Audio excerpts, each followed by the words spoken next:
Hello guys! Welcome again sa ating PH Gods TV na channel. Ngayon guys, ang topic natin ay about dito pa rin sa Star Combat.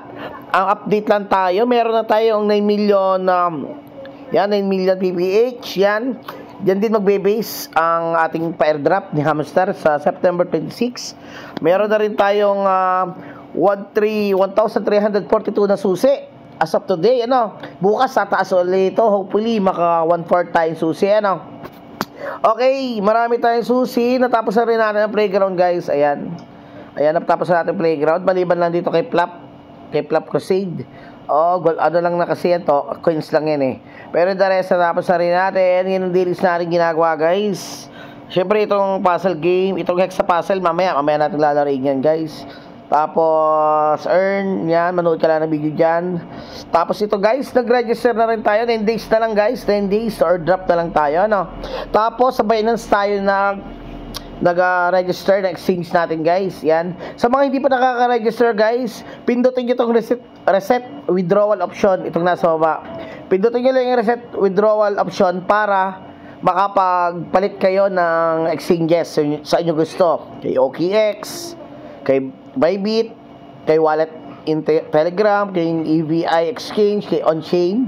Ang alam ko guys, madadagdag pa dito ang BitGet. Wait lang natin guys, pati sa kay IO, madadagdag din siya dito. At yung iba pang exchanges, marami pa dito madadagdag guys. Abangan nyo lang. Basta tandaan nyo lang itong reset withdrawal option. Click nyo muna yan para papagpalit kayo ng exchanges. Binance ang kinuha natin guys, yung sa inyo, kahit alin naman lahat yan maganda. Wag lang itong may gas fee, lahat itong pula yan, KYC needed yan. Wallet and Telegram, wala ring gas fee yan. Okay, ayan. Tapos, playground natin, yan ang susi natin. Tapos, itong ating achievements guys. Ayan, ipakita ko sa inyo, ayan Yan ang achievements natin. Hindi pa rin tayo nakaka 100 days. Siguro bukas to 100 days na Pero na-achieve na natin yung 100 videos. Pang point 1 tayo Nakakuha na rin tayo ng isang card natin dito, yung level 25. 0.54%. Palagay ko hindi ko alam kung palagay ko papaldo to kahit paano. At yung ating cheating is bad. Yan, naka-dim pa rin yan. Hindi siya naka-activate. Ibig sabihin, legit lahat ng susi natin, guys. Okay? Lahat ng susi natin ay legit. Ayan, ganyan.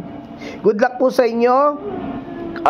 Mag-update ulit tayo sa isang araw bago mag-airdrop para makita yung progress natin. Ayun guys, maglaro lang kayo ng ayos guys. Wag kayong gagamit ng key generator. Okay? Mas okay na kakaunti yung susi. Don't use generators kasi cheat yun. Wag kayong gagamit nun kasi bababa yung airdrop nyo, or in worst case scenario, baka wala kayong sahudin. Okay? Sana pabaldo tayo sa darating na September 26. Good luck guys! Maraming salamat kung nakarating ka sa dulo. Bye-bye!